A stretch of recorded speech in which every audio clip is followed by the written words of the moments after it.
Good morning. Today we're going to talk about function notation. So equations can be written in a form called function notation. We use this as a quick way to evaluate functions for a given point. And so, for example, we've got y equals 2x minus 8. Function notation would be f of x equals 2x minus 8. So you simply replace the y with f of x. That's just telling us that this is a function. So if I graphed it, it would pass the vertical line test. So this reads as f of x. And sometimes they do g of x or h of x or p of n or whatever variables they've got. But if you ever see the variable with parentheses around another variable, that's just function notation. So evaluating functions, to evaluate a function for a specific value, you're going to substitute the value in for x. So we have evaluated before replacing a variable with a specific number and then simplifying using order of operations. So I'm going to show us a few examples. Number 1 says f of x equals x plus 7, and so we were asked to find f of 5, f of negative 1, and f of negative 3. This is not multiple choice. This is 3 problems for the same equation. And we'll talk later about graphing this equation and finding these values from a graph. All right, so it tells me here we're looking for f of 5. So what you're going to do is you're going to replace the x with a 5, keep the plus 7. And so then you would just simplify that. 5 plus 7 is 12. So f of 5 is 12. And what that means is on the graph at the x value of 5, you get a corresponding y value of 12. So you have an ordered pair, 5, 12. So this line, which we'll talk more about, this line has an ordered pair on it at 5, 12.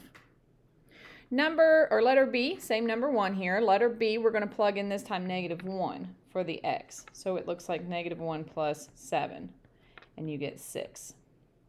So that's how easy evaluating functions is. All you have to do is take the x value and replace it with what is inside the parentheses.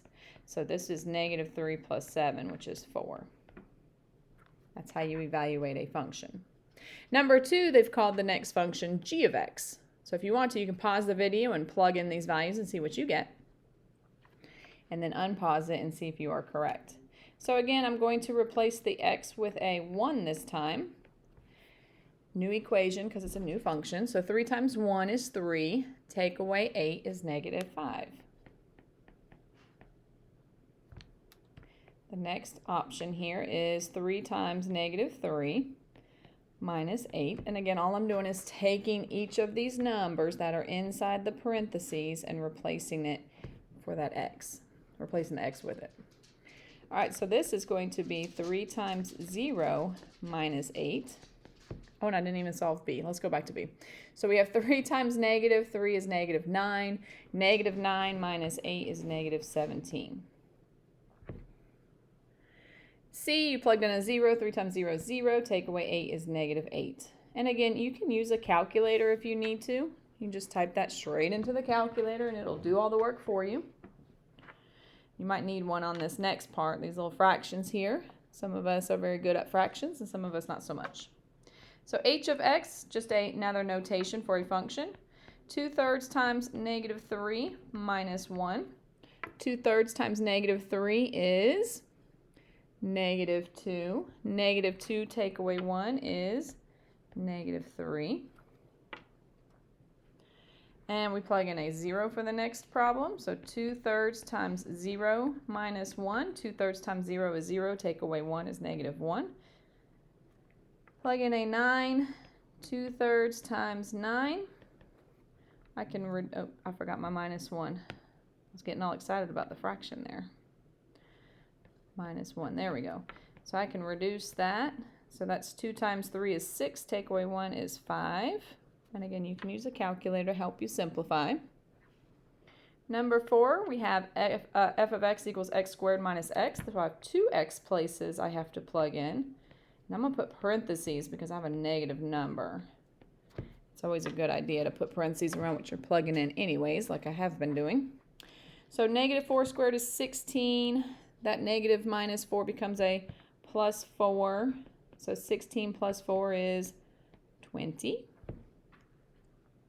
So plug it in for both x's and then use your order of operations. Option B here, we're going to plug in a -1. Again, notice I am putting parentheses around the -1 as I plug it into my function.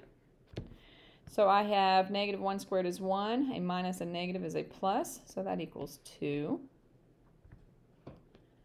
And the last one here, we have 7 squared minus 7. That's 49 minus 7, and that is 42.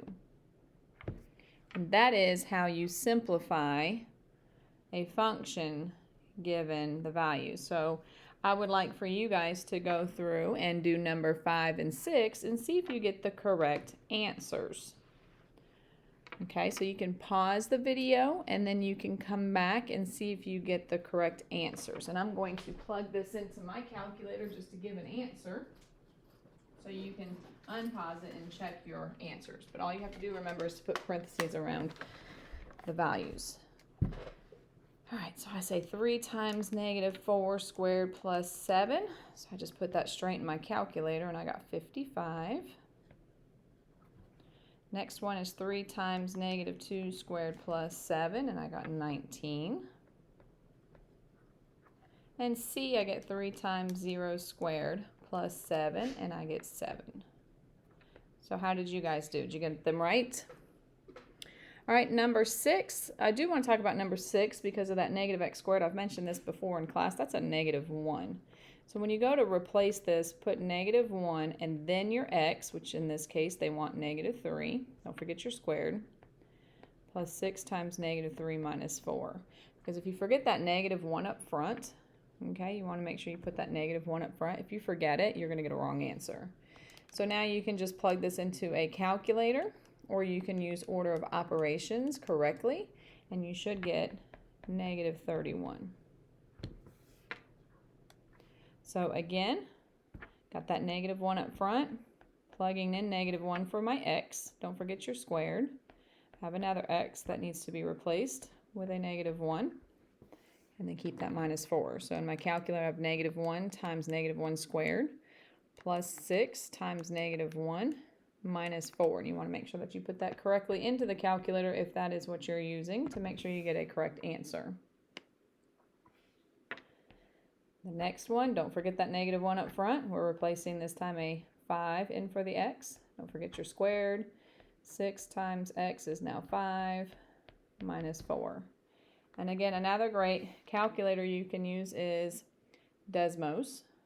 So you can say -1, and we are multiplying that with a 5, I think is what it was, plus 6 times 5, and then a minus 4. And if you notice, it equals 21. So then I would go back to my worksheet and I would put in 21. All right, and that is how you evaluate functions. Simply take the equation, whatever is in the parentheses, plug it into the x value, and then simplify. And you can use a calculator or you can use order of operations. All right, flip that paper over. I do believe there are some problems on the back side of it. There are some more evaluating expressions. 7, 8, and 9, you guys can do those on your own. Just plug those in. Number 10, we have absolute values. So I'm going to jump out to number 10. We've got 4 minus 4 squared. Take the absolute value of that. So you get 4 take away 16, which is the absolute value of -12, which is going to become a +12. So you do that the same way, just do the math on the inside of the absolute values and then take the absolute value when you're done. So this would be -7 minus -7 squared. So you get -7 minus 49 is -56. The absolute value of -56 is +56. And then I'll let you guys try C. So pause the video, plug it in, and then unpause it, see if you got the right answer.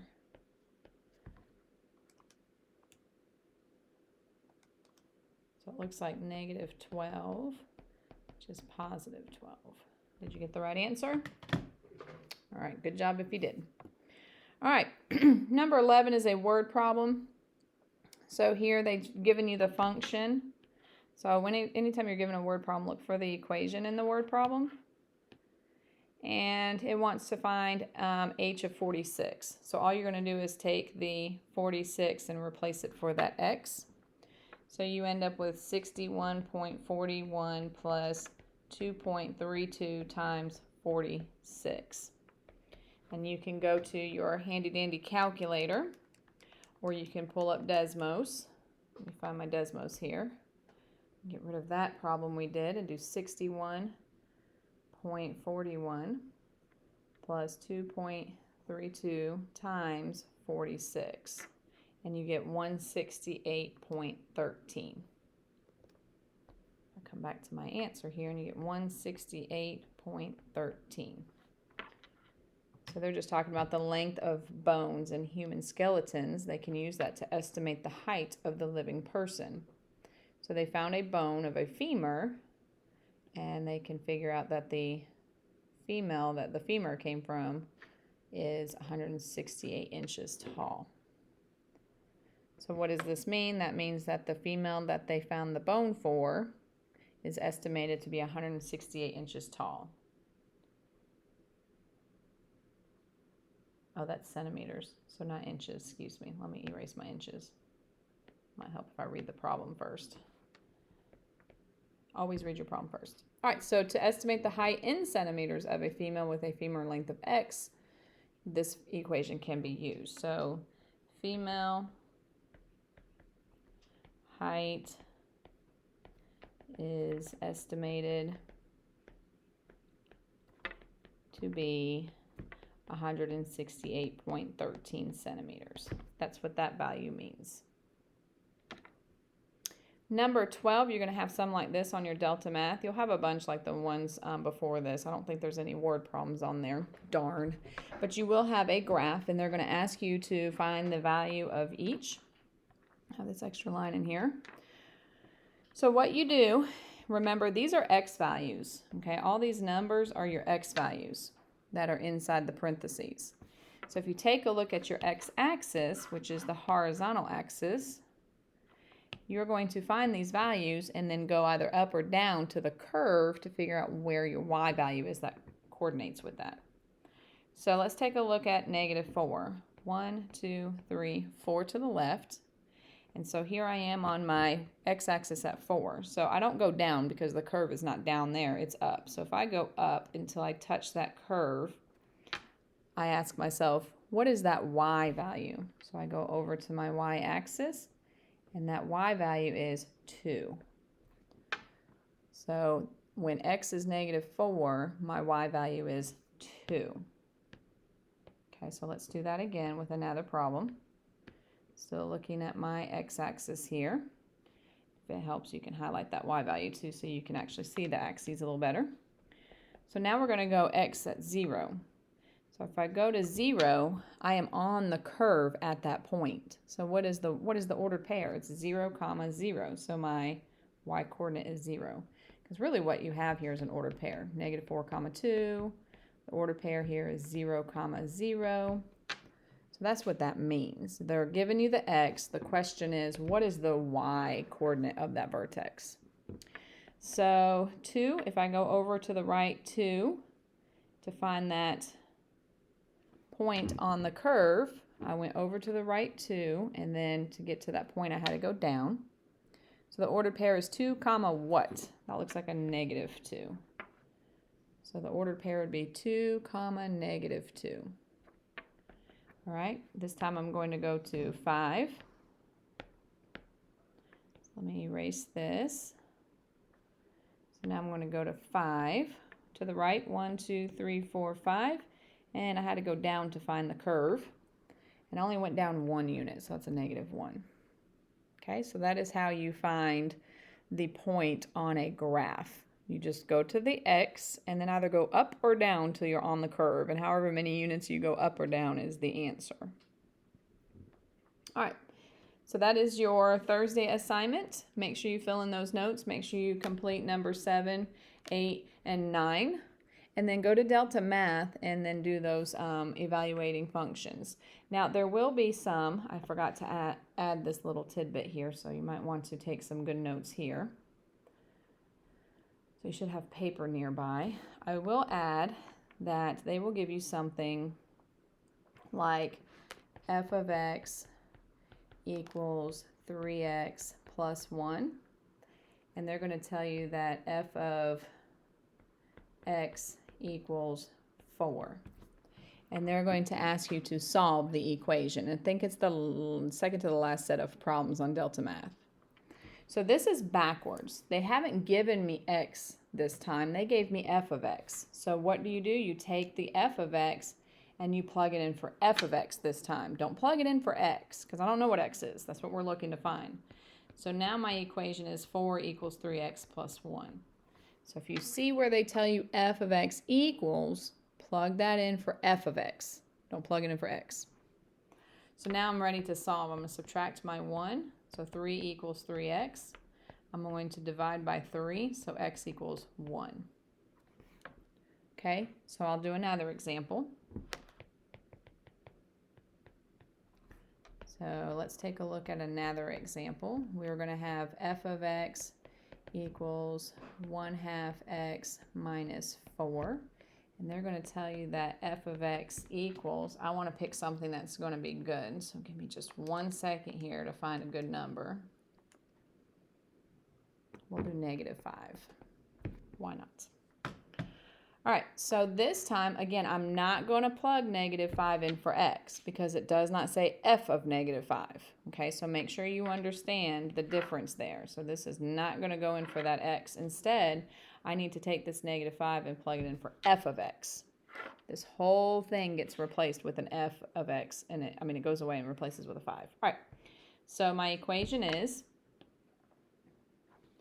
-5 equals 1/2 x minus 4. So that's completely different than what was on that worksheet, but you have to know when to plug it in for x or when to plug it in for f of x. There is a huge difference there. All right, so now I'm ready to solve. I'm going to add 4. And I get -1 equals 1/2 x.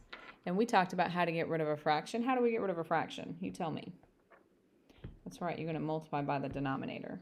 So that's -2 equals x. Okay, anytime you have a denominator, multiply that by that denominator. All right, so please make sure you know the difference between when you're given an f of x and when you're given f of 5 or f of 3 or f of 2. So make sure you go back and look at those different examples. So your Delta Math will have some just like these problems, and that's towards the end. I think it's like the third set of problems. All right, just let me know if you guys have any questions, and good luck. See you later.